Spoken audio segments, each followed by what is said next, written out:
Bueno chicos, bienvenidos a esta presentación de esta última parte de esta materia, que es la introducción al estudio de la microbiología.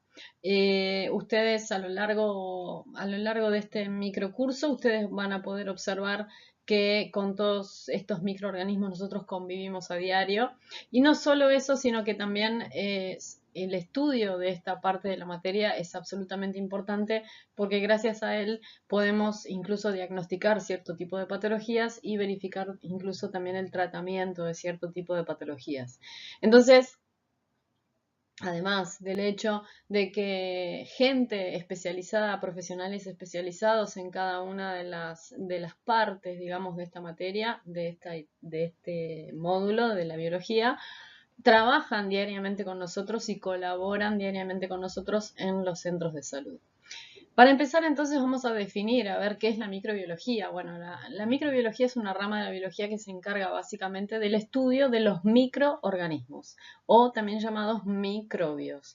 Fíjense, micro significa pequeño, bio significa vida, por lo tanto de la pequeña vida. ¿Existe pequeña vida? Entre nosotros, por supuesto que existen, son los famosos microorganismos, pequeños organismos, sí que no se observan a simple vista, aunque algunos sí, como es el caso de los parásitos, por ejemplo, y los hongos, que ustedes van a poder comprobar dentro de un ratito. ¿Cuáles son los tipos de microorganismos o a qué elementos nos estamos refiriendo cuando hablamos de microorganismos? Bueno, son 4 grupos particulares, ¿sí? Las bacterias por un lado, los virus, los hongos y los parásitos. Ninguna de estas 3 especies es igual, ¿sí? Van a tener características en cuanto, algunas van a tener características en cuanto a sus estructuras celulares, pero ninguna, digamos, se parece a la otra en cuanto a lo que es funcionalidad e incluso también toxicidad, ¿sí? Ustedes van a comprobar que de estos 4 grupos que les estoy mostrando en este momento, va a haber algún que otro grupo que sea más peligroso, ¿sí? que otros. Peligroso en el sentido del tratamiento y peligroso en el tipo de patologías que pueden llegar a disparar, ¿sí? Entonces, conocer un poco más a fondo las estructuras celulares de cada uno de ellos nos va a permitir a nosotros, desde el punto de vista clínico, saber de alguna manera a qué apuntar desde el punto de vista del tratamiento, ¿sí? Entonces, vamos a trabajar con las bacterias, con los virus, con los hongos y con los parásitos como elementos representativos de esta microbiología, ciencia que a su vez nos acompaña todos los días en la práctica. Por empezar, lo que vamos a hacer es clasificar a estos 4 grupos de elementos o de estructuras o de microbios, ¿sí? o microorganismos, los vamos a clasificar de acuerdo a sus características celulares. Como ustedes ya saben, ustedes ya estudiaron célula, nosotros vamos a dividir a las células en 2 grupos, las células procariotas y las células eucariotas. En el caso de los microorganismos también se van a dividir en estos 2 grupos, pertenecientes algunos a las células procariotas y otros a las células eucariotas, aunque un grupo no pertenece a ninguno de los dos. Después ustedes van a poder observar de quién les estoy hablando.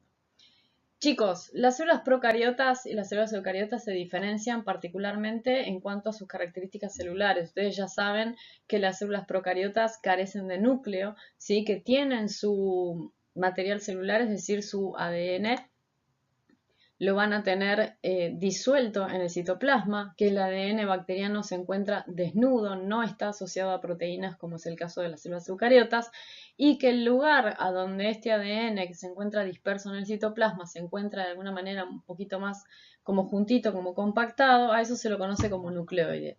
Pero de ninguna manera las células procariotas tienen núcleo, ¿sí?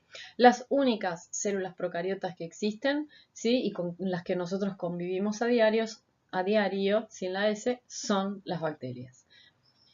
Respecto de las células eucariotas, ustedes ya saben que la principal característica, eucarion, viene de ahí, es que tienen un núcleo verdadero. Al tener un núcleo verdadero van a poseer nucleolo, van a tener toda su información genética, todo su ADN dentro del núcleo, tienen una envoltura nuclear. Esta envoltura nuclear tiene una serie de características, tiene poros, ¿sí? y por esos poros se permite el ingreso y egreso de estructuras como por ejemplo el ARN, que es el que va a realizar esa transcripción y traducción de la información del ADN a proteínas, ¿sí?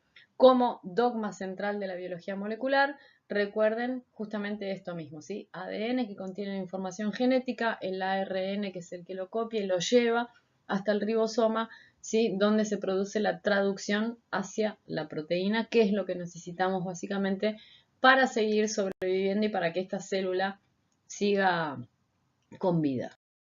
De más estoy decirles que la microbiología se relaciona ampliamente con la epidemiología, tal como ustedes observan ahí. Chicos, hace 1 año y medio prácticamente que estamos conviviendo con una estructura que ha venido a modificar la vida diaria de cada uno de ustedes, ¿sí? Que básicamente es un microorganismo, es un virus, ¿sí? Y bueno, y gracias a él se ha producido todo lo que conocemos hasta el día de hoy, incluso que estemos tomando esta clase desde el punto de vista virtual, ¿sí? Entonces, la epidemiología como ciencia, como rama de la medicina o como disciplina que se encarga de buscar básicamente los por qué pasan las cosas y cómo hacer para prevenir que pasen esas cosas o el avance de cierto tipo de enfermedades, sí se apoya en la microbiología. ¿Por qué? Porque conociendo la estructura celular de todos aquellos microorganismos que yo quiero investigar para ver cómo empiezan esas enfermedades, cómo evolucionan y para evitar asimismo que se sigan sucediendo o ver hasta qué punto yo puedo de alguna manera frenar el avance de una enfermedad, es necesario que yo conozca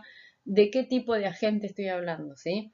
Entonces, la microbiología lo que hace es básicamente informar, ¿sí? Para que tomemos todos los recaudos que sean necesarios desde el punto de vista de la salud pública, ¿sí? La epidemiología responde a un parámetro de la salud pública. Junto con el gerenciamiento de los sistemas de salud, por ejemplo, ¿sí? Entonces, todas las medidas que ustedes conocen hasta el día de hoy, todas las campañas que ustedes conocen hasta el día de hoy en lo que se llama atención primaria de la salud, por ejemplo, tienen que ver con esto, ¿sí? Con el conocimiento previo de los agentes causales y con el método más efectivo y más eficaz para prevenir el avance de cierto tipo de enfermedades o bien para que no se produzca el auge de nuevo, ¿sí? De cierto tipo de enfermedades que ya fueron erradicadas. Por otro lado, la microbiología cumple una función bastante relevante y de relación en cuanto a la farmacología, ¿sí? Porque, fíjense, las vacunas, ¿sí? Las vacunas, básicamente cuando ustedes se vacunan, a ustedes les están inoculando, ¿sí? El microorganismo. ¿Qué quiere decir? Yo les estoy inoculando el microorganismo, se los estoy dando, ¿para qué? Para despertar a su sistema inmune, para que su sistema inmune genere lo que se llama una respuesta inmune, ¿sí? Y ustedes logren a través de esa inoculación vuelvo a insistir, generar esa respuesta inmune y ustedes generen defensas propias para ese tipo de agente que yo les acabo de inocular. ¿Está bien? Acuérdense lo que hablábamos en la clase en esto que tiene que ver con estas dos palabras, ¿sí? Que parece que son sinónimos, pero en realidad no lo son, y muchas veces la gente las utiliza mal, ¿sí? El concepto de antígeno y el concepto de anticuerpo. Dice aquí en la industria alimenticia, ¿sí? Hablamos de 4 tipos de microorganismos, bacterias, virus, hongos y parásitos. Chicos, hoy hay un montón de terapias en las cuales, por ejemplo, en este momento, Kefir creo que se llama una de ellas, en las que ustedes básicamente lo que hacen es darle de comer a algo para que ese algo los ayude a ustedes a comer, y alguna gente lo utiliza como tratamiento dietario, aclaro. No tengo muy en claro cómo funciona, por eso mismo solamente lo menciono. Por otra parte, hablamos de los hongos. Bueno, chicos, las levaduras, ¿sí? La levadura que ustedes utilizan para hacer la pizza es un hongo. Y si de hecho cuando ustedes le ponen agua, eso se activa, ahí ven justamente el trabajo de alguna manera activo de las células, ¿sí? Por otra parte, en cuanto al grupo de los parásitos, ¿sí? Ustedes van a comprobar también que incluso alguno de esos parásitos también puede ser comestible, ¿sí? Con la investigación es muy importante el aporte de la microbiología a la investigación. Todos los datos que ustedes saben hasta el día de hoy acerca del SARS-CoV-2, que es una mutación de un coronavirus, es una familia dentro de los coronavirus, es una clase, mejor dicho, entre los coronavirus, me expresé mal, perdón. Todo lo que ustedes conocen hasta el día de hoy se ha logrado gracias a que se han llevado a cabo millones de investigaciones a lo largo de todo el mundo, ¿sí? Y todavía hasta el día de hoy se siguen efectuando. Todo lo que ustedes conocen acerca de la Serenísima y el proceso de pasteurización de la leche también tiene que ver con la investigación científica. Es decir, hay un montón de cosas que ustedes no lo saben, pero dentro de lo que es la vida cotidiana devienen a partir de gente que investigó en relación a eso, ¿sí? Entonces, fíjense la importancia entonces y la relación que existe entre la microbiología como rama de la biología y su aplicación hacia el ámbito académico científico para que después nosotros podamos de alguna manera aplicarlo en la vida cotidiana. Bien, vamos a empezar a trabajar un poco con algunos conceptos que son necesarios para ingresar no solo al mundo de la microbiología, sino con una especialidad que se relaciona directamente, que es la inmunología. Especialidad con la que vamos a trabajar no ahora, sino cuando ustedes cursen Anatomofisiología 2. Entonces, de alguna manera, como les digo siempre, esta materia arranca en ciencias biológicas, pero sigue después en Anatomofisiología 2 cuando ya se ve un poco más la aplicación clínica de todo esto que estamos viendo, ¿sí? Entonces, primer concepto con el que vamos a trabajar y primer concepto que ustedes más o menos van a tener que empezar a incorporar es el de agente patógeno, ¿sí? Una frase también que es sumamente utilizada, pero fíjense la definición, ¿sí? Un agente biológico, que puede ser cualquier agente biológico, ¿sí? Capaz de provocar una enfermedad determinada o específica. Quiere decir que yo sé qué tipo de enfermedad es porque determino el agente causal, ¿sí? A eso se refiere, ¿está bien? Yo sé que, por ejemplo, analizo una muestra de sangre o analizo algún tipo de cultivo o algún tipo de muestra de un paciente y gracias a la microbiología y gracias al aporte de un montón de gente, de los microbiólogos o especialistas en virología o en bacteriología o en parasitología o en virología, sí creo que ya lo dije, ellos se dedican específicamente a analizar esa muestra y a decirme a mí, bueno, mira, el paciente tiene una infección causada por tal agente. Entonces, ustedes van a comprobar que muchos de los microbios o microorganismos que mencionamos hace un ratito atrás tienen varias familias. Entonces, de esas varias familias, algunas especies de familias son más complicados de tratar que otros, pero en definitiva hay ciertos rasgos y ciertos patrones, entre comillas, bioquímicos característicos que hacen que se diferencien unos a otros y por eso son los distintos tipos de tratamiento que se pueden aplicar para distintos tipos de enfermedades. Entonces, el agente patógeno hace referencia a lo que es el agente causal, ¿sí? Por una patología específica y para determinarla es necesario hacer un cierto tipo de diagnóstico diferencial, entre ellos el análisis bioquímico de la muestra realizado por especialistas que son en este caso los microbiólogos. Bien, los agentes biológicos o bien los agentes patógenos que hablamos hace un ratito atrás no son absolutamente todos iguales, sino que son inclusive muy distintos. Entonces, ¿cómo es que nosotros vamos a verificar justamente esta especificidad de agente? Bueno, es a través de esto que les digo yo, del diagnóstico y la observación a través y el apoyo que nosotros tenemos en los microbiólogos. Entonces, los agentes, los microorganismos no son iguales de ninguna manera porque todos difieren en cuanto a sus estructuras celulares, por ende a su composición también. Ustedes van a ver que hay muchos que tienen, por ejemplo, habíamos hablado alguna vez cuando vimos células procariotas, que yo les hablaba de las cápsulas bacterianas. Bueno, hay cierto tipo de hongos que también las presentan, ¿sí? Entonces, no son iguales en su estructura química, no son iguales en su estructura citológica incluso, como así tampoco son iguales en cuanto a su forma, ¿sí? Ustedes van a comprobar que hay virus, por ejemplo, de diferentes formas, de los cuales algunos son un poco más dañinos, ¿sí? O patógenos que otros, ¿sí? El carácter antigénico, que es lo que ustedes ven ahí, tiene que ver con esa capacidad de la gente de provocar en ustedes el despertar del sistema inmune, ¿sí? Es de tratar de despertar esa respuesta del sistema inmune para que ustedes puedan generar esos anticuerpos, pero a su vez tratar de identificarlos per se a cada uno de ellos para saber de quién estoy hablando, de qué tipo de familia estoy hablando, para saber aplicar el tratamiento adecuado, ¿sí? Muchas veces ustedes van a comprobar que, por ejemplo, ante cierto tipo de infecciones, cuando se les administran, por ejemplo, cierto tipo de antibióticos, puede llegar a pasar que estos antibióticos no sean lo suficientemente efectivos, ¿sí? Entonces habrá que combinar o hacer una combinación o habrá que probar un antibiótico de amplio espectro, por ejemplo, o aumentar un poquitito la dosificación y ver qué es lo que sucede, ¿sí? Esto tiene que ver con lo que es el carácter antigénico. Y una palabra que yo también se las mencionaba mucho en las clases, que es el agente quimioterápico, ¿sí? Y fíjense, los quimioterápicos son agentes, en realidad son sustancias con actividad antimicrobiana, es decir, son los famosos microbicidas, ¿está? No se utilizan solamente, o sea, la palabra no hace referencia exclusivamente a la quimioterapia, sino que también se trata de agentes que son particularmente microbicidas, es decir, que pueden llegar a dañar a estos agentes patógenos, ¿sí? Siguiente palabra de importancia que ustedes se van a tener que acordar, ¿sí? Huésped. ¿Qué es un huésped? Lo mismo les comentaba yo en la clase, cuando ustedes se van de vacaciones, llegan al hotel, ustedes se están hospedando en un lugar que no es el propio, ¿sí? Por lo tanto, les van a tener que facilitar todas las comodidades, ¿sí? Que es lo que ustedes hacen cuando básicamente se van de vacaciones.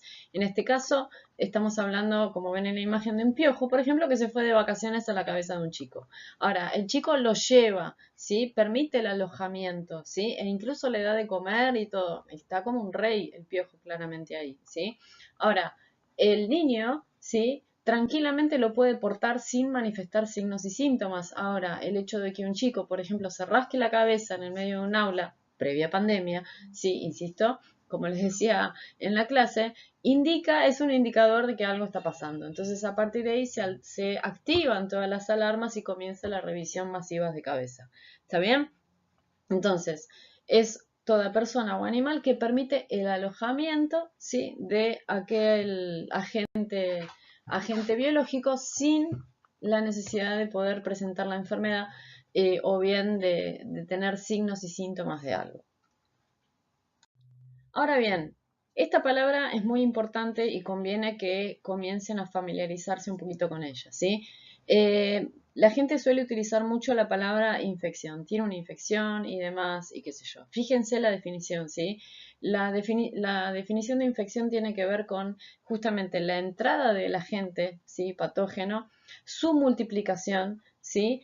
Dentro del organismo, ¿sí? Y que esta persona de alguna manera comience a manifestar cierto tipo de, comience a tener cierto tipo de manifestaciones capaces de que sea necesaria buscar justamente a ver si está cursando una infección o no. Entonces, en principio es la adherencia, ¿sí? del agente patógeno, el ingreso, es decir, la penetración y la multiplicación luego en el huésped, ¿sí? O en la persona que puede llegar a generar o que permite en realidad el desarrollo y la multiplicación de este microorganismo dentro de sí para luego ya hablar de un proceso infeccioso. Ahora ustedes van a empezar a ver que van a empezar a aparecer una serie de palabras que terminan todos con esta frase, ¿no? Ividad, parecido a festividad, natividad, sí, ividad. En realidad, de lo que estamos haciendo referencia cuando hablamos de todo lo que termina en ividad, estamos haciendo referencia a la palabra capacidad. Entonces, si yo digo infectividad, se tratará de la capacidad de un agente de poder provocar justamente o de poder desarrollarse, multiplicarse dentro de un huésped, ¿sí? Será la capacidad de un agente de ingresar dentro de un huésped, ¿sí? Multiplicarse y generar esa famosa infección. A eso hace referencia la palabra infectividad. Ahora bien, nosotros ya sabemos lo que es una infección. Nosotros ya sabemos que todos los agentes tienen potencial infectividad, es decir, tienen capacidad de generar infección. Ahora, ¿cómo se produce el proceso de infección? Ustedes recordarán, por ejemplo, cuando vimos células procariotas, vimos que la mayoría de ellas tenían unos pelitos en la superficie que llamaban pilis. Y yo les comenté que estos pilis les permitía generar cierto tipo de adherencia en aquellas estructuras a las que ellas querían infectar, ¿sí?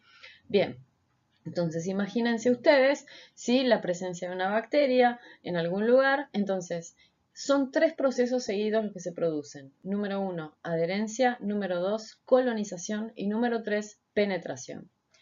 La adherencia hace referencia a la llegada de ese agente, ¿sí? Sobre el huésped. Entonces llega y se adhiere, como si ustedes colocaran no sé, un imán en la heladera, bueno, se adhiere.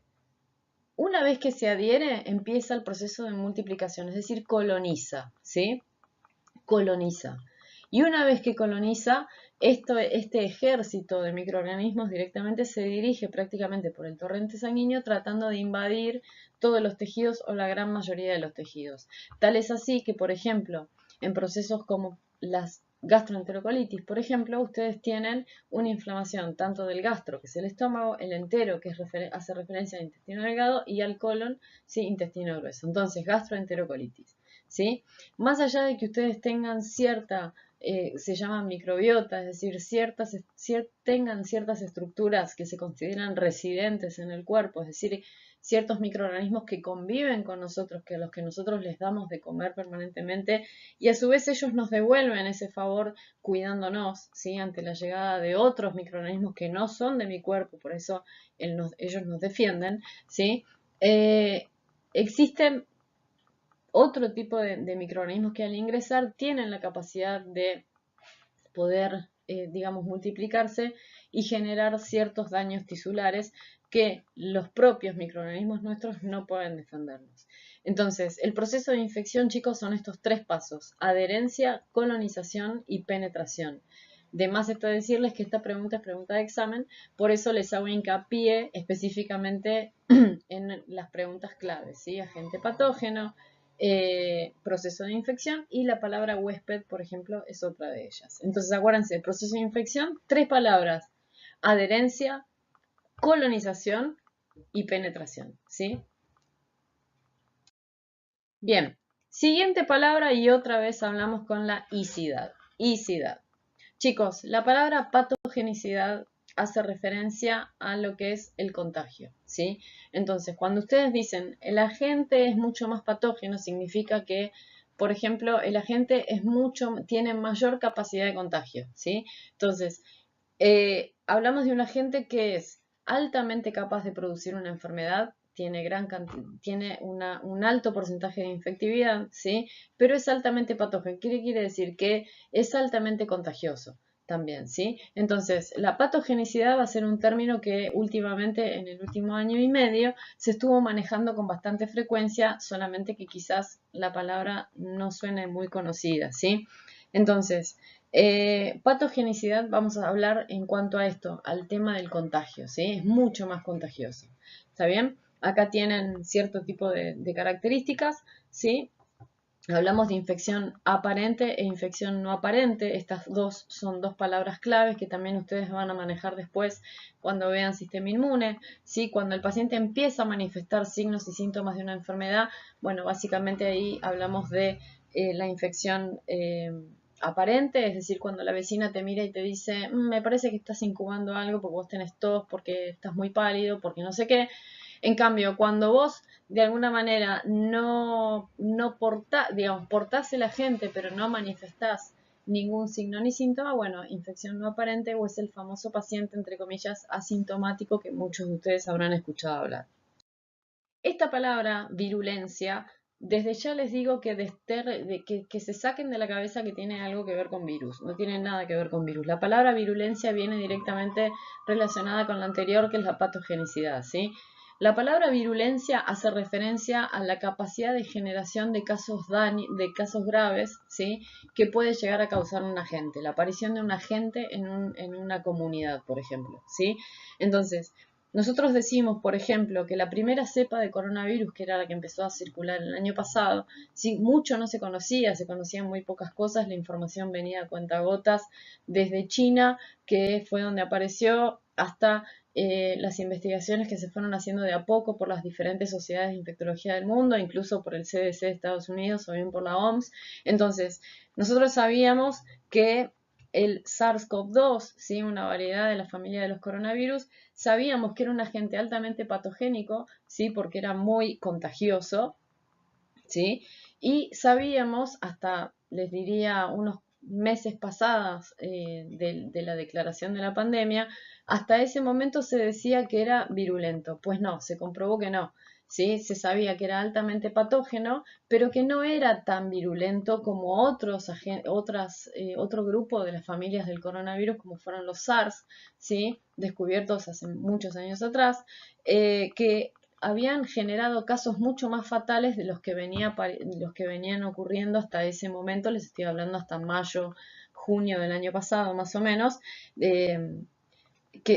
con los datos que se conocían del SARS-CoV-2, ¿sí? A partir de ahí las cosas fueron cambiando y ustedes hoy ya saben que circulan un montón de cepas en el mundo, ¿sí? Que ya prácticamente la cepa original, aquella que apareció, les diría, en agosto del 2019 o poquito tiempo después por ahí por China, ya prácticamente hoy no circula, ¿sí? Ya todo lo que circula en el día de hoy a lo largo de todo el mundo ya son cepas e incluso cepas mutadas de la primera, ¿sí?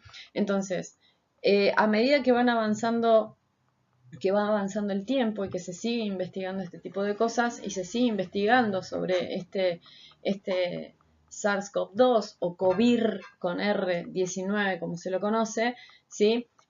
Se han ido modificando muchos los conceptos en relación a este tema, ¿sí? Sí sabemos que es un agente altamente patógeno, es decir, que circula muy rápidamente entre la comunidad, ¿sí? Que es altamente contagioso, por eso es patógeno.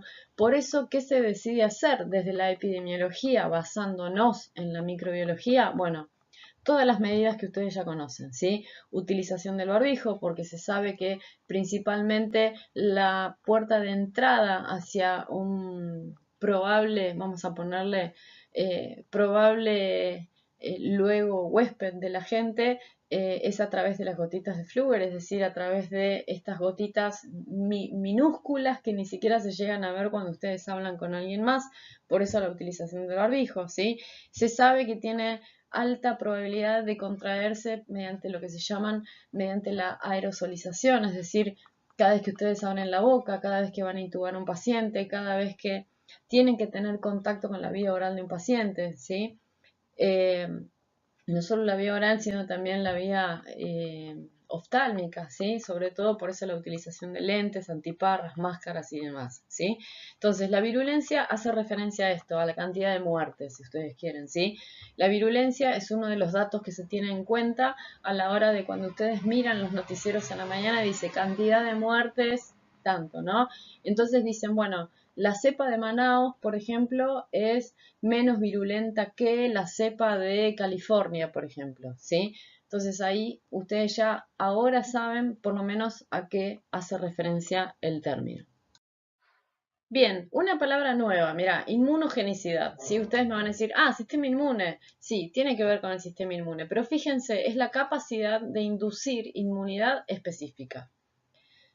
Cuando ustedes cursan sistema inmune se van a dar cuenta que existen clásicamente dos tipos de inmunidad. ¿Sí? Una inmunidad innata, sí, que es con la que contamos desde el día que nacemos, que es altamente inespecífica, es decir, que ciertas células de nuestro cuerpo, ciertas estructuras se van a encargar de matar a todo aquello que sea absolutamente externo a mí y que mi cuerpo identifique como ajeno, como extraño y que justamente por eso lo tengo que eliminar.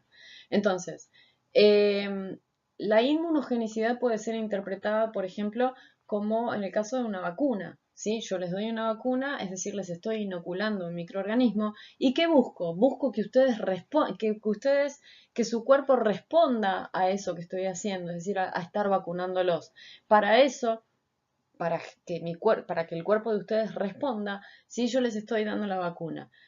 Con la vacuna lo que busco es que el sistema inmune de ustedes genere las respuestas, digamos, los anticuerpos o la respuesta inmune necesaria que genere las defensas para combatir a ese microorganismo o a alguno de la familia de ese microorganismo que quiera venir a contagiarlos a ustedes y a generarles algún tipo de enfermedad, ¿sí? A eso refiere el término inmunogenicidad, ¿sí? La capacidad de generar defensas específicas, ¿sí? Para microorganismos específicos. Bien, otra palabra que seguramente ustedes habrán escuchado nombrar y mucho, reservorio, ¿sí? El reservorio hace referencia al hábitat natural justamente donde este microorganismo nace y crece, ¿sí? Pero ojo, hay una diferencia entre lo que es el reservorio y el huésped. Huésped, chicos, hace referencia a cualquier individuo vivo, ¿sí? Sea animal, sea hombre o sea el que sea. ¿sí? Ahora, el reservorio hace referencia pura y exclusivamente a cosas que son inanimadas. Por ejemplo, en el celular de cada uno de ustedes, que ustedes toquetean todo el tiempo, ¿sí? Que seguramente lo tienen con una fundita, ese teléfono pasa de sus manos arriba de la mesa, de arriba de la mesa al bolsillo de la campera, del bolsillo de la campera al bolsillo del lambo, del bolsillo del lambo al bolsillo guardapolvo, del bolsillo guardapolvo puede llegar a pasar, no sé, hasta por las manos de alguien más, ¿sí? Entonces, eh, ese celular se convierte básicamente en un reservorio de agentes. ¿Por qué? Porque cada vez que yo lo manipulo, cada vez que yo lo apoyo sobre alguna estructura o lo que sea, muchos microorganismos van a estar pegaditos en él. ¿Sí? ¿Qué es lo que se empezó a hacer o qué es lo que qué empezó a hacer la gente a partir de la aparición de la pandemia? Bueno, si ustedes se dieron cuenta, los guardaban en bolsitas Ziploc, porque de esa manera, entre comillas, lo aislaban del medio en el que estaban, ¿sí? Para evitar que se contamine, ¿sí?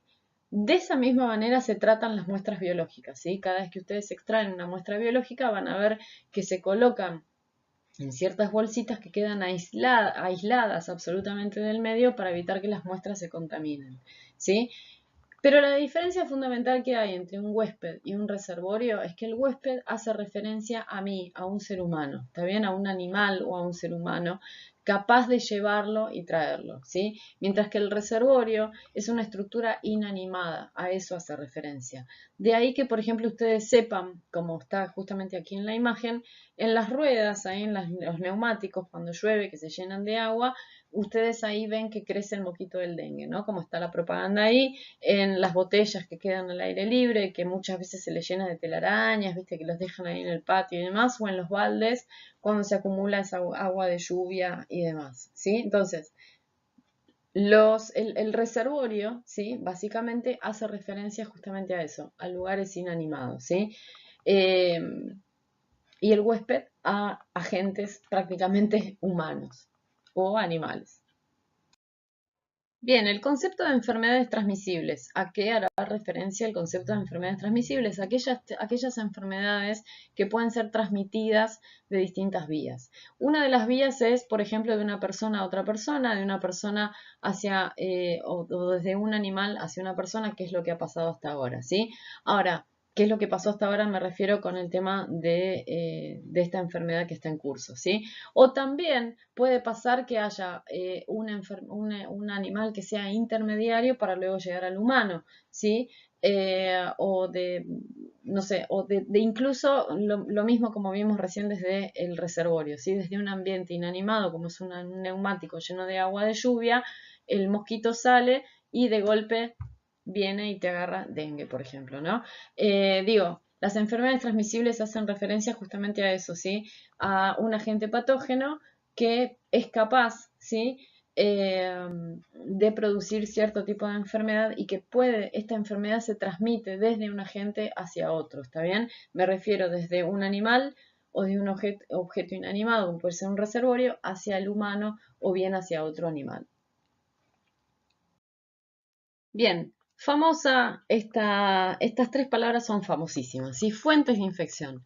Y acá hay que tener un criterio importante para considerarlas, ¿sí? Porque fíjense, se trata de aquellos lugares, ¿sí? Desde donde el agente pasa hacia el huésped. Entonces, piensen, por ejemplo, ¿sí? En el caso de que ustedes estén recorriendo una sala en donde hay un montón de pacientes internados, ¿sí? Piensen, por ejemplo, en este tan sencillo acto y tan humilde acto que es lavarse las manos o bien colocarse alcohol y a su vez desinfectar o cambiarnos los guantes entre paciente y paciente. Chicos, si yo paso de una cama a la otra, ¿sí? Viendo a un paciente, viendo al de al lado y demás, en el medio imagínense que me suena el teléfono y atiendo con los guantes puestos o lo que sea, ¿sí? Utilizo el estetoscopio, oculto a los pacientes, los reviso, los toco, los miro, les doy la mano y demás, y así me voy a la cama de al lado y hago exactamente el mismo procedimiento, no estoy haciendo más que contribuir, ¿sí? A llevar a pasear al microorganismo. Y no solo que lo estoy llevando a pasear, sino que a su vez le tengo la amable, ¿sí? Gentileza de pasárselo al paciente de al lado que por ahí está internado por otra cosa. Entonces, fíjense que básicamente yo en ese momento, si no tengo el criterio o tengo la mínima sutileza de lavarme las manos y a su vez de desinfectar los elementos de trabajo con los que básicamente trabajo, ¿sí? Lo único que estoy haciendo es contribuir con el avance de procesos infecciosos que incluso pueden desencadenar brotes dentro de un servicio hospitalario en pleno, ¿sí? Ustedes van a escuchar o muchas veces van a ver que hay cierto tipo de patologías, y no estoy haciendo referencia al COVID, ¿sí? En servicios cerrados, por ejemplo, puede ser que se den muchos casos de cierto tipo de patologías, ¿sí? Entonces, muchas veces cuando se hacen los análisis o el seguimiento de este tipo de casos, resulta que la investigación siempre vuelve a la fuente. ¿Y la fuente cuál es? Muchas veces son los profesionales que no tienen el suficiente criterio de tener en cuenta las medidas de seguridad, de bioseguridad mínimas para el cuidado, no solo de los pacientes, sino también de sus colegas. Entonces, muchas veces pasan estas cosas, ¿sí? Las fuentes de infección hacen referencia a eso, ¿sí? Básicamente a las personas, ¿sí? Vamos a tomar el ejemplo nuestro de profesionales, ¿sí? En los cuales el agente infeccioso pasa, ¿sí? Pasa de boca en boca, no, pasa de huésped a huésped, ¿sí? Es decir, yo lo agarro y se lo paso al de al lado, pero a su vez también me quedo yo con una parte. Si yo no tengo la mínima sutileza de un acto tan sencillo como es lavarme las manos entre examen y examen. Nuevamente otra palabra también conocida, así como es la palabra portador, ¿sí? Aquel que porta al microorganismo, ¿sí? Pudiendo incluso tener signos y síntomas de la enfermedad, ¿sí? A veces estos portadores no manifiestan signos y síntomas, es un concepto muy, les diría, similar y prácticamente un sinónimo de lo que es el huésped, ¿sí? Hay muchos portadores que no manifiestan signos y síntomas y se convierten en lo que se conocen como portadores asintomáticos, ¿sí? Es lo que ustedes habrán escuchado hablar hasta el hartazgo en lo que va de toda esta pandemia, ¿sí? Pero sepan que es toda persona o animal que alberga a la gente sin presentar signos y síntomas característicos de ningún tipo, y por supuesto que es fuente de infección para otras personas, pero la desventaja es que no lo sabe. ¿A qué se denomina periodo de incubación? Esta palabra es recontra súper conocida porque acá viene la frase típica de la vecina. Entonces, resulta que vos un día te levantás, te duele la cabeza, llega al final del día y seguís con un dolor intenso de cabeza, de golpe tuviste algunos episodios así como de febrícula, por ahí levantaste un poquito de temperatura, ¿sí? Acuérdense que la temperatura es un indicador para nosotros clínico bastante importante, sobre todo después de lo que ha pasado con el advenimiento de la pandemia. Hoy no existe lugar prácticamente en el que a ustedes no les tomen la temperatura para ingresar, aunque también muchas veces eso no es signo, ¿sí? Es un signo de alerta, sí, pero bueno, tampoco es un signo diferencial, digamos, ¿sí? Entonces, ¿qué es lo que pasa? Resulta que ustedes se levantan y se sienten mal, pasa el día de hoy, pasa el día de mañana y siguen sintiéndose mal, y la vecina los cruzó y dice, che, ¿qué te pasa? Que estás pálido, que no, sí, me duele mucho la cabeza, pero estás muy pálido, ya desde el otro día que te vi estás pálida, ¿qué es lo que te pasa? ¿Estás comiendo bien? ¿Estás durmiendo bien? Y resulta que en ese momento a vos se te ocurre estornudar. Entonces ahí es cuando la vecina te mira y te dice, para mí que vos estás incubando algo. Pues resulta que en una de esas lo que está sucediendo es eso, que ustedes básicamente lo que hicieron fue llevar a la gente a pasear hasta que comenzaron a tener los primeros signos y síntomas de cierto tipo de enfermedad, ¿sí? Hasta que se diagnostica, ¿está? ¿Qué es lo que, si ustedes se fijan, es lo que está pasando en este momento? Digo, es con excepción de muy pocas personas que son las que van y se testean, ¿sí? Simplemente porque deseen saberlo. Aclaro, no estamos en Europa donde ustedes salen al kiosco y de golpe pasan y en la panadería de al lado está el puestito para testearse y dicen, ay, ya que estoy me voy a testear. No es el caso, pero Básicamente lo que sucede es que, claro, uno va al médico, y no estoy hablando del COVID específicamente, sino que uno suele ir al médico ya cuando se siente mal. Entonces, cuando ya transcurre un tiempo en el que ustedes ya se empiezan a sentir mal, entonces vienen. Y siempre son las 2, 3 de la mañana, más o menos, en el momento en que aparecen todos estos tipos de cosas. Entonces, bueno, ese es el famoso periodo de incubación. Es el periodo desde el cual la gente llega hasta que ustedes comienzan a manifestar los primeros signos y síntomas, perdón, que son característicos de una supuesta, vamos a poner, infección. Digo supuesta porque yo tengo que tener la certeza para poder diagnosticarlo, ¿sí? Para eso, muchas veces lo que se hacen son pruebas diferenciales, lo que se llama diagnóstico diferencial. Por ejemplo, el famoso hisopado, ¿sí? En el caso de los chicos, antes de que exista el COVID, ¿sí? Muchas veces ustedes decían, bueno, está con una angina. Y lo que hacía la gente era ir y comprar el antibiótico y se lo daban por las dudas. Y les daban un montón de antipiréticos por las dudas y demás. Y les daban Novalgina y un montón de cositas más. Sin embargo, el cuadro a veces, muchas veces empeoraba. Entonces ahí es cuando van a ver al profesional, ¿sí? Y se certifica si ese diagnóstico que podía ser presuntivo o no. Es decir, yo sospechaba pero bueno, hasta que no tengo la certeza en la mano y al pibe lo hisopaban, ¿sí? Le hacían un hisopado para saber efectivamente qué era lo que tenía y bueno, y ustedes se iban con el antibiótico debajo del brazo. Ahora bien, esto es algo que está pasando mucho, ¿sí? Con la diferencia es que quizás el nombre no sea del todo conocido, ¿sí? Hace referencia a la transmisibilidad, es decir, el periodo de tiempo que pasa desde que un agente, ¿sí? Es transferido hacia otra persona o un animal. Entonces, fíjense lo que está pasando. Ustedes están, no sé, se van a trabajar, están en contacto con un montón de gente, por supuesto que deberían estar todo el tiempo con el barbijo puesto, eso es lo que indica, estamos hablando de nosotros que trabajamos en instituciones de salud. Y de golpe, mañana o pasado se enteran que el compañero con el que estuvieron el día anterior es positivo. Entonces ahí empieza toda la seguidilla de, bueno, a ver, contacto estrecho, no contacto estrecho, bueno. Existe la definición de contacto estrecho, ¿sí?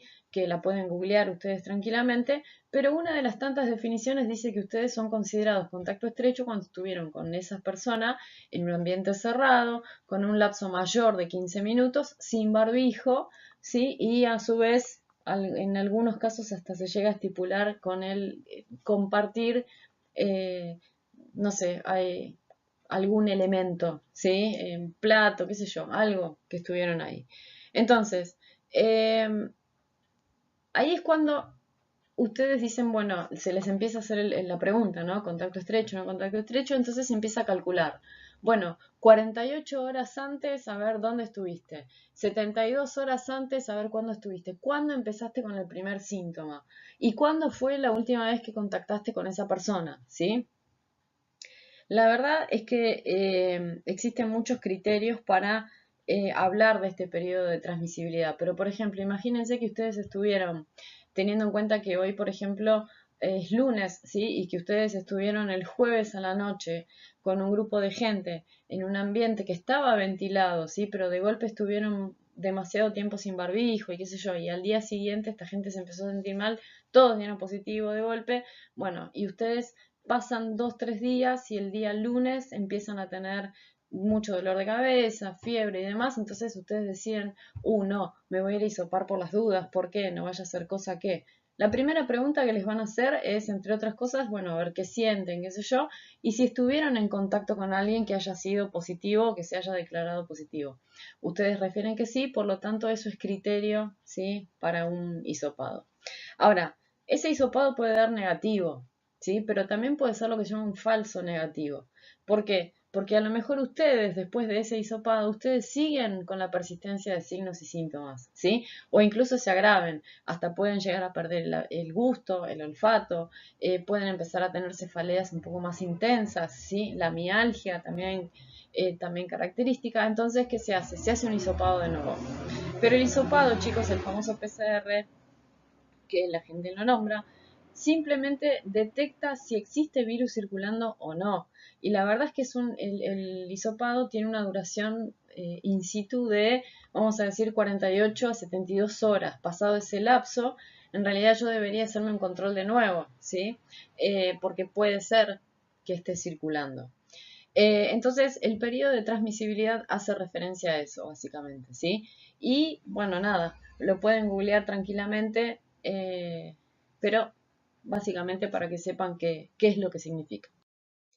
Vamos a entrar en la parte final de esta presentación, ¿sí? Ya les queda menos tiempo para odiarme, no se preocupen, pero fíjense que vamos a empezar a trabajar con una serie de palabras, o frases, una seguidilla de palabras que no son tan difíciles de comprender, ¿sí? Entonces, primera palabra, primera frase, vamos a llamar así, para que ustedes más o menos se den cuenta de lo que estamos hablando. Puerta de eliminación. ¿Desde dónde alguien elimina a un agente para poder ser transmitido a otro alguien? Bueno, existen varias vías, ¿sí? La vía respiratoria, ¿sí? Este hombre que, por ejemplo, que está tosiendo, estornudando, esas gotitas que ustedes ven que el señor está alargando en el aire, que son minúsculas, son microscópicas, son las famosas gotitas de Fluger, ¿sí? Eso es la famosa aerosolización, ¿sí? A eso hace referencia, ¿sí? Por lo tanto, las vías respiratorias, la tos, el estornudo, ¿sí? No sé, hasta incluso el escupir, ¿sí? Es una probable puerta de salida, ¿sí? De un agente desde un huésped, ¿sí? Las vías digestivas a través de las heces, la orina, ¿sí? Incluso también la vía placentaria. Fíjense lo siguiente, se ha descubierto en los últimos meses que la aerosolización del COVID también tiene que ver justamente con la materia fecal. ¿Por qué? Porque fíjense lo siguiente, imagínense ustedes que están en un bar, por ejemplo, y que de golpe están tomando un café en la vereda, pero de golpe quieren ir a hacer pis. Entonces se levantan y van al baño y van a hacer pis. Y justo la persona que salió antes, bueno, defecó en el mismo baño. Entonces ustedes inmediatamente lo que van a notar es el olor. Pues bien, han descubierto que justamente a través de esa aerosolización, a ese olor, ¿sí? Justamente, bueno, existe cierto, vamos a ponerlo entre comillas, pero como cierta inclusión viral, vamos a llamarla de esa manera. Pero sepan que de verdad esto se está estudiando, ¿sí? Así como también el olor proveniente de las aguas residuales, ¿sí? Así como también el olor de las cañerías, entre otras cosas. De verdad, sé que suena a risa, pero créanme que esto se está estudiando y tiene que ver con esa famosa palabra que les vengo nombrando hace rato, que es la aerosolización. Por otro lado, tenemos otra frase también muy utilizada, modos de transmisión. ¿Cómo se transmite? ¿Desde dónde hasta dónde? ¿Cómo es que se transmite? Bueno, ahí ya lo vieron, ¿sí? A través del aire, ¿sí? A través de ciertas cosas que se van a llamar vectores, que en un ratito lo vamos a ver. Pero fíjense, es la forma en que el agente infeccioso se transporta desde que sale de un lugar hasta que llega al otro lugar donde va a ser bienvenido, digamos, y donde se va a alojar y va a poder multiplicarse, es decir, donde va a generar esa infección. ¿Cómo van a ser estas vías? ¿Sí? ¿A través de qué? ¿Quiénes van a hacer estas cosas que permiten la transmisión? Bueno, esta transmisión va a ser de dos tipos. Puede ser una transmisión directa, ¿sí? Donde hay una transmisión directa entre huésped y huésped, por ejemplo. Ahí tienen un ejemplo. Mira, besar, escupir, el coito, ¿sí? El encuentro, ¿sí? Donde ustedes se van, donde siempre les digo lo mismo, se encuentra Marta con Ricardo para formar el Juan Carlos, ¿sí? Y por medio de lo que se llama transmisión indirecta o por vehículos.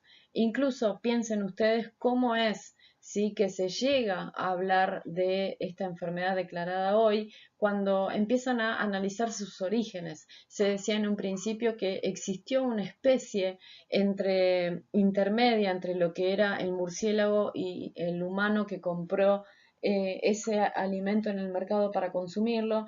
Bueno, hoy se sabe que esa especie intermedia fue un pandolín, que es un bichito particular que tienen en Asia, sí que los pueden buscar también.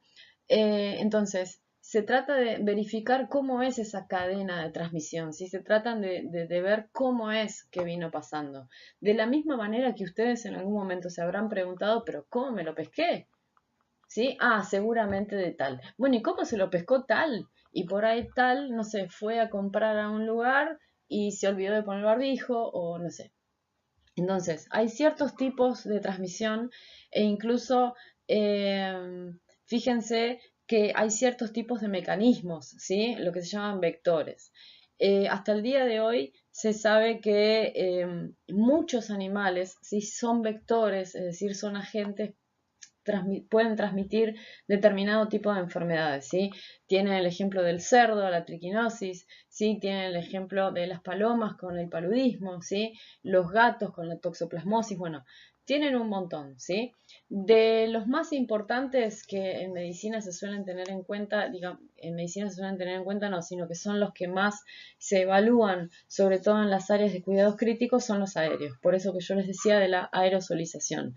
Cada vez que nosotros tenemos que intubar a un paciente, cada vez que es necesario ventilar a un paciente, ¿sí? Cada vez que nosotros conectamos a un paciente a un respirador y a su vez tenemos que hacer cierto tipo de maniobras, como por ejemplo pronarlo y demás, y es necesario cambiar de posiciones, ¿sí? Entonces es necesario manejar cierto tipo de tubuladuras con gases que quedan en el ambiente, ¿sí? Esta es la famosa aerosolización a la que hacemos referencia. Ahora, ya sabemos de dónde sale, ya sabemos más o menos cómo es que se transmite, pero vamos a ver cómo entra, cómo llega. Bueno, chicos, acá, entre otras cosas, además de todo lo que es anatómico, ¿sí? Me imagino que ustedes podrán darse cuenta de que existen muchas patologías que a su vez tienen que ver con todo lo que es el contexto que las rodea, ¿sí? Eh, Hablar de desnutrición, por ejemplo, implica hablar de ciertas cosas que suceden en el contexto del paciente, ¿sí? Contextos como, por ejemplo, la pobreza, ¿sí? El lugar a donde vive. Ustedes saben que muchas veces hay ciertas patologías que, digamos, son más comunes en ciertas regiones que otras. Por ejemplo, en los lugares donde existe un basurero cerca, que cuando digo basurero me refiero a un lugar a donde la gente va y tira la basura y esa basura se acumula excesivamente, donde suelen haber muchos roedores, por ejemplo, ¿sí? Entonces, fíjense, existen ciertas características que hacen al contexto del paciente que son básicamente, eh, no quiero usar la palabra apropiadas, pero que suelen ser de alguna manera como vías, digamos, de acceso más rápido de la gente, ¿sí? Entonces, por ejemplo, las mucosas, ¿sí? La edad del paciente, hay ciertas patologías que se dan en edades más tempranas, otras en edades más tardías, ¿sí? Patologías que son propias de los sujetos, ¿sí? Y que a su vez pueden llegar a alterarse por la llegada de un agente más, el estado nutricional, ¿sí? Esto lo del grupo étnico tiene que ver también con que hay ciertas patologías que se dan en ciertos lugares del mundo y en otros no, porque hay ciertos lugares del mundo que tienen cierto tipo de clima y en otros no, por ejemplo, o cierto tipo de vegetación que en otros lugares no, etcétera, etcétera. Las comidas, ¿sí? Bueno, un montón de cuestiones que hacen referencia a lo que es la puerta de entrada, que me imagino claramente que ustedes sabrán de lo que estamos hablando. Esta palabra también es re famosa, mirá, susceptibilidad. ¿Viste cuando alguien viene y te dice, ay, ¿por qué llorás? ¿Estás tan susceptible? Ay, estás susceptible, seguro. ¿Viste que alguno te dice, ay, bueno, seguro que le vino o algo por el estilo? Siempre usan esa cosa en el medio. Lo cierto, chicos, es que hay individuos que son más susceptibles que otros y eso es verdad. Pero muchas veces esto tiene que ver con condiciones, vamos a decirle, fisiológicas, ¿sí? Hay cierto tipo de enfermedades que predisponen a los individuos a ser de alguna manera agentes portadores de bichos y son mucho más sensibles que otros, ¿sí? Por ejemplo, a aquellas personas que posean patologías que se las considera como patologías, digamos, personas que son inmunodeprimidas, vamos a decirlo así, sí que tienen cierto tipo de susceptibilidad, es decir, son más susceptibles de contraer o de generar cierto tipo de infecciones que otras, ¿sí? Es decir, eh, son más plausibles de, a eso me refiero, ¿sí? Por eso, cuando arrancó todo el tema de la pandemia, siempre se hablaba de las personas con mayor riesgo, ¿no? Las personas que tienen mayor factor, los que tienen factores de riesgo asociados, las personas, los adultos mayores que no salgan de la casa, que no sé qué. Bien, a todo eso hacemos referencia cuando hablamos de susceptibilidad, ¿sí? muchas enfermedades genéticas que también son tenidas en cuenta, ¿sí? Pero ya yéndonos específicamente a lo que refiere a la pandemia, que es lo que nos está rodeando, hablamos de personas básicamente inmunosuprimidas, ¿sí?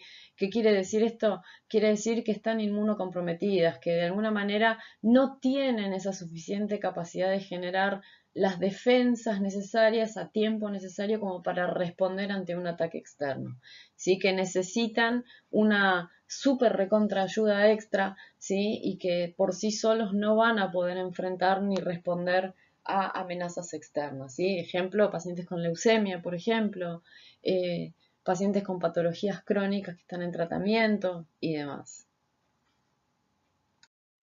El concepto de resistencia va a estar íntimamente relacionado con lo que tiene que ver con la inmunidad, con el concepto de inmunidad.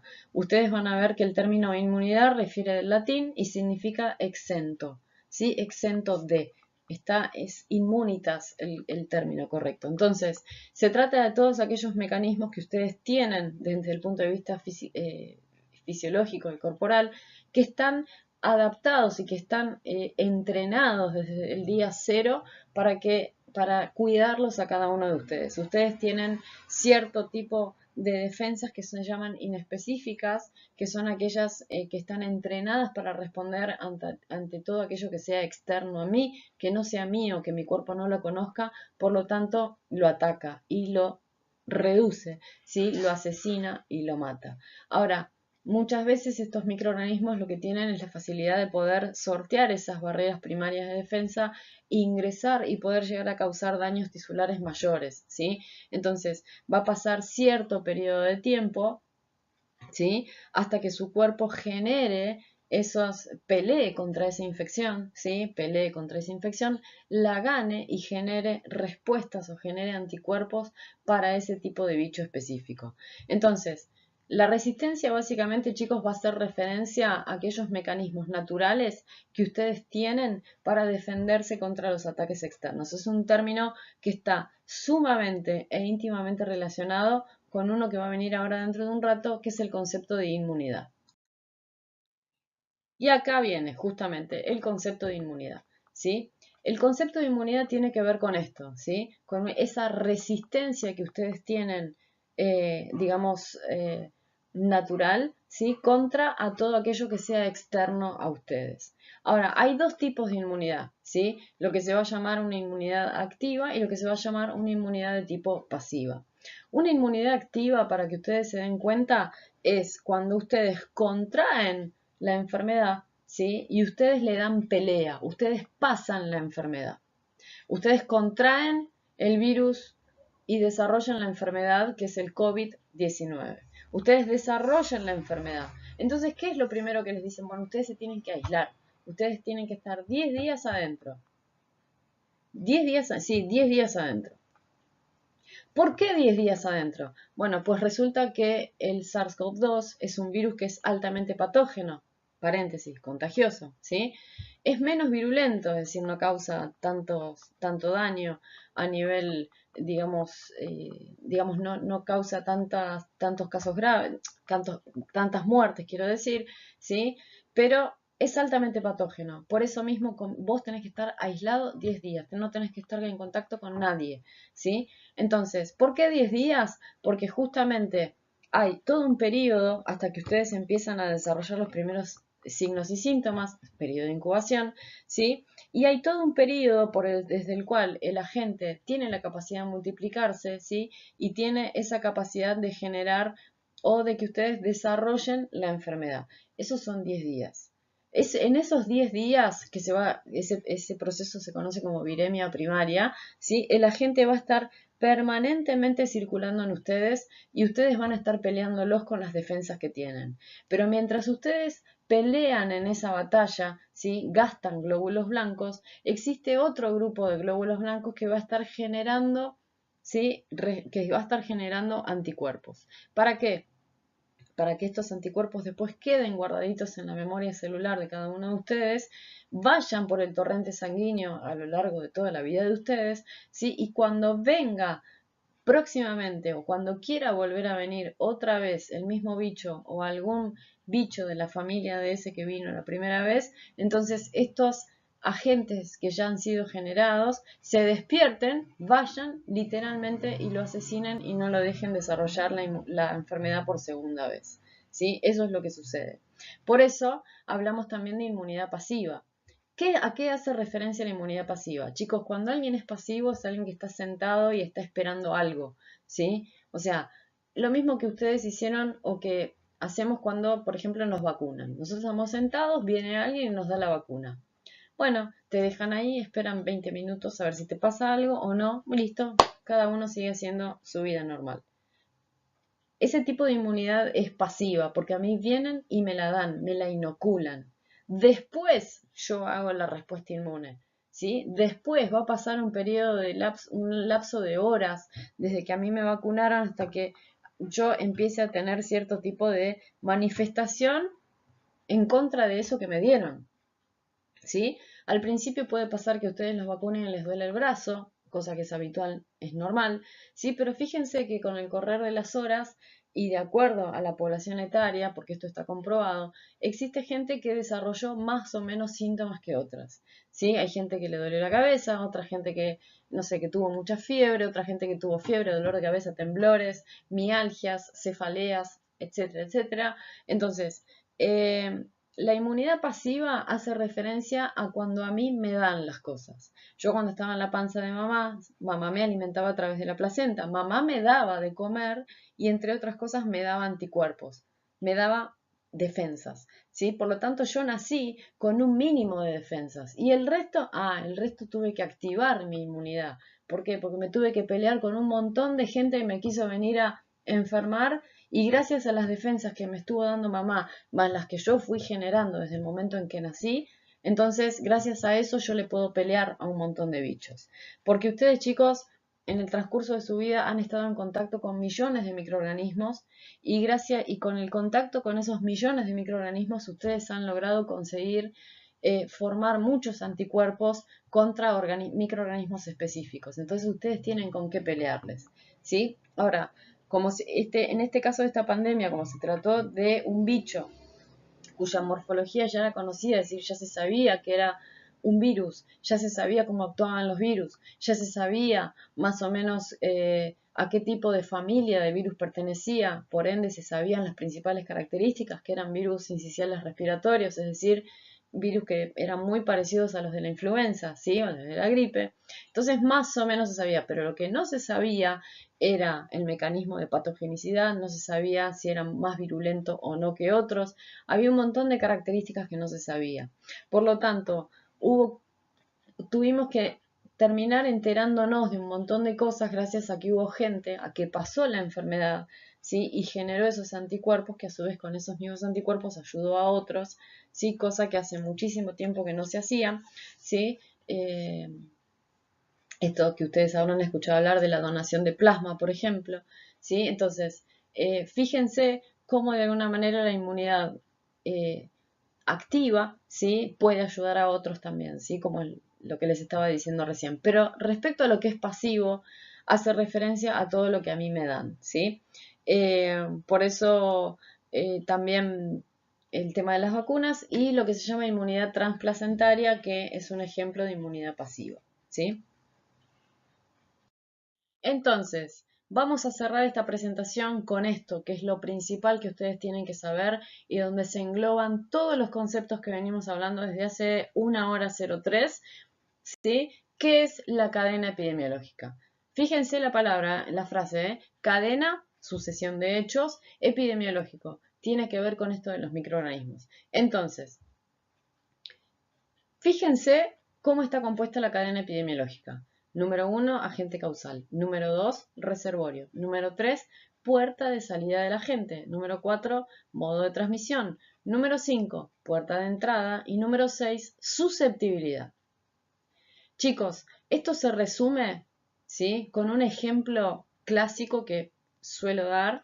Les pido disculpas a quienes estén cursando de nuevo esta parte de la materia, pero me parece que es algo de lo más útil como para que ustedes se den cuenta cómo es qué pasa justamente o cómo se hace efectiva la cadena epidemiológica. Entonces, imagínense lo siguiente. Ustedes se levantan a la mañana después de haber dormido unas 3-4 horas, ¿sí? Se quedan dormidos, se levantan corriendo, no toman la leche, no toman nada, se ponen la ropa así como está, se colocan el barbijo y se van. Se toman el subte, ¿sí? Se toman el subte, hay gente en el subte, ustedes suben corriendo, ¿sí? Previo a eso cargan la tarjeta SUBE, manipulan dinero, no se colocan alcohol, ¿sí? Ponen la tarjeta en el lector, suben al subte, ¿sí? Hay gente, viajan parados, que agarran el palo ahí en el medio. Y tienen gente alrededor y de golpe uno que anda por ahí empieza a estornudar, otro empieza a toser y demás. Y ustedes están paraditos ahí. Imagínense la misma situación, aquella persona que tome el subte, que se tome el colectivo. Suben al colectivo, estamos en invierno, repleto de gente, ¿sí? O por lo menos hay gente. Sí, vamos a sacar el contexto de la pandemia, pero quiero que lo imaginen de la siguiente manera. Hay gente, mucha gente, ventanas cerradas. Lo primero que ustedes miran en el colectivo, que la ventana está cerrada y dicen, ay, qué calentito que está acá. Está repleto de gente. ¿Sí? Como no hay lugar, ustedes empiezan a hacerse lugar entre la gente, se empiezan a rozar las camperas, ¿sí? Uy, discúlpame, uy, te pisé, discúlpame, no, no hay problema, uy, discúlpame, se llevan puestos por delante. Te suena el teléfono en el medio, agarras el teléfono, hablas, te fijas a dónde dejaste la SUBE, la dejas en otro lado y guardas el teléfono porque tenés miedo que te afane, entonces lo guardas en otro lado. A todo esto no hay una ventanilla abierta, ¿sí? Y escuchás la tos de alguno de por ahí, el estornudo de alguno de más cerca, siempre hay alguno que en el medio se quiere bajar, entonces como no hay lugar empieza a pedir permiso, permiso, permiso y llegas a sentir ese momento en el cual empiezan a rozarse las ropas, ¿sí? En misma situación puede darse en verano, ¿sí? Donde la diferencia de la temperatura no hace la diferencia corporal, en este caso, ¿sí? A la temperatura corporal, quise decir, donde todo el mundo está transpirado, entonces se rozan las remeras, etcétera, etcétera. Permiso, quiero bajar. Bueno, ok, llega el turno de bajarse de ustedes. Ustedes se bajan, ¿sí? Manoseando todo tipo de caño que encuentren ahí para agarrarse, porque encima el colectivero frena de golpe. Entonces logran llegar a la puerta de atrás, tocan el timbre que tocó 1.000.000 de personas antes. Listo, se bajan, agarran, llegan al hospital, ¿sí? Imagínense que se cambian. Puede suceder, como puede que no. Entonces se colocan la ropa de trabajo, ¿sí? Se colocan los implementos de trabajo y empiezan a hacer una revisión, imagínense en mi caso, sala por sala. Entonces van, empiezan a ver un paciente, empiezan a ver otro paciente, empiezan a ver otro paciente, estetoscopio, toman la atención arterial, lo que sea, agarran papeles, leen la historia clínica, agarran la computadora y escriben cosas de la historia clínica, ¿sí? En el medio se cruzan con alguien, van a tomar un café con alguien, vuelven, no sé, lo que quieran, ¿sí? Cuestión, no se colocaron guantes en ningún momento, o sí, qué sé yo, depende, ¿sí? Pero en todo caso se olvidaron de hacer algo particular, ¿sí? Que después lo vamos a ver. Ok, termina el día, agarran sus cosas, se vuelven a poner la campera, vuelven a agarrar la mochila, sacan la tarjeta SUBE, se van. Toman el colectivo, agarran la manija del colectivo, suben otra vez al colectivo, sacan la tarjeta SUBE, apoyan en la máquina, vuelven a guardar la SUBE, suena el teléfono en el medio, atienden y se empieza a llenar. Vuelve porque todo el mundo vuelve. Entonces ahora, como todo el mundo venía para este lado, se llenó, ahora ustedes vuelven para allá y todo el mundo vuelve para allá, se llena de nuevo. Listo, misma situación, ventanilla cerrada en invierno, perdón, en verano mucho calor, comienza ese asunto de que me empiezo a rozar del permiso que me bajo, que, ay, que te suena el teléfono, alguno que tose, otro que no sé, que está ladrando ahí al costado, ¿sí? Situación de gente hablando por teléfono, otro que estornuda, otro que empieza a toser y las toses, viste que a veces se contagian, igual que en el aula, empieza a toser uno y tosen 50. Bueno, en el colectivo más o menos pasa exactamente lo mismo. El colectivero que va gritando, atrás, atrás, un paso más, un paso más, entonces todo el mundo se empieza a acumular más. Bien, tuviste suerte y empezás a avanzar en cuanto al tema caños, porque te empezás a agarrar de un caño, del otro, del otro, del otro, hasta que llegás a un lugar donde más o menos está sostenido. Menos mal que ya te tenés que bajar, ¿sí? Te bajás, tocas el timbre que, insisto, toca medio mundo antes que vos. Ok, se abren las puertas, te bajas. empezás a caminar, qué sé yo, agarrás la llave, abrís la puerta de tu casa, agarrás el ascensor, tomás el ascensor, si vivís en edificio, si vivís en casa, lo mismo, abrís la puerta de tu casa, viene el Bobby corriendo, te empieza a besuquear todo, ay, Bobby, que se lo abrazás, qué sé yo, atrás viene el chico corriendo, hola madre, lo saludás al nene, ¿cómo estás? Que no sé qué, que qué sé yo. Vas directo, tirás la mochila por ahí, tirás la valija, lo que tengas en la mano, dejás la campera toda tirada por ahí y te vas a la cocina, te pones la pava o verificás en la heladera a ver si hay algo para comer a la noche. Listo. Te fijas todo y decís, bueno, voy a tener que ir al chino. Listo, agarrás todas las cosas de nuevo. ¿Qué haces? Agarrás la billetera, sacás plata, ¿sí? Agarrás la llave de nuevo, abrís la puerta, te vas, la agarrás con la puerta, pues se te está, con el pie de la puerta, pues se está por cerrar. Vas al chino, agarrás los huevos, volvés, agarrás la leche, le pagás al chino otra vez con plata, entonces agarras los huevos, la leche, la bolsa y volvés. Misma secuencia, abrís la puerta del departamento, la puerta de la casa, la cerrás, viene el Bobby, te da beso el Bobby, viene el nene, tenés que prestar atención al nene porque encima tiene que hacer la tarea, tiene que estar en el Zoom. Por lo tanto, le prendés la computadora, tenés que estar pendiente ahí. Después de todo eso, pones la pava y te sentás. Chicos, lo único que yo hice en ese día fue hacer lío, porque hice todo mal. En primer lugar, fíjense, en ningún momento les dije yo, me lavé las manos. En segundo lugar, no sé si me puse guantes o no, la verdad no me acuerdo en el ejemplo. Pero en ningún momento yo les dije, desinfecté los elementos de trabajo, ¿sí? En ningún momento yo les dije, bueno, saqué mi teléfono, lo utilicé previo a lavada de manos, ¿sí? Lo utilicé, lo desinfecté, lo volví a guardar, me volví a lavar las manos, fui a ver otro paciente, me volví a lavar las manos, paciente sospechoso, me coloqué todo el protocolo, me lo saqué, etcétera, etcétera. Entonces fíjense que desde el momento de la mañana en el que alguna persona en el colectivo me pidió permiso o desde que alguna persona estornudó cerca mío o tosió, hubo un montón de microorganismos que se comenzaron a adherir a mi campera o a mi ropa y sin siquiera pedirme permiso, alguno de ellos habrá ingresado y habrá tratado de generarme algún tipo de enfermedad. ¿Sí? ¿Qué fue lo que pasó? ¿Puedo desarrollar la enfermedad? Sí, puedo desarrollar la enfermedad. No lo voy a saber porque hay cierto periodo de incubación, ¿sí? Pero ustedes ya pudieron ver cómo es el ejemplo este de, por ejemplo, la transmisibilidad, ¿sí? La puerta de entrada, la puerta de salida, ¿está? Y después veré yo qué tipo de infección tengo para saber cómo es el agente causal. Entonces, así se manifiesta la cadena epidemiológica. Y por eso todo este tema de la epidemiología ha cobrado tanta importancia en este año y medio, porque aplicando todos aquellos protocolos de seguridad, nosotros lo que estamos haciendo es evitar, ¿sí?, que esta cadena epidemiológica se active. Y si yo evito que esto se active, entonces estoy cuidando, no solo me estoy cuidando yo, sino que estoy cuidando no solo a mis colegas, sino también a mi familia, ¿sí? Por eso es importante el tema del distanciamiento, de la utilización del barbijo, la ventilación sobre todo de los ambientes, en el caso de esta enfermedad, ¿sí?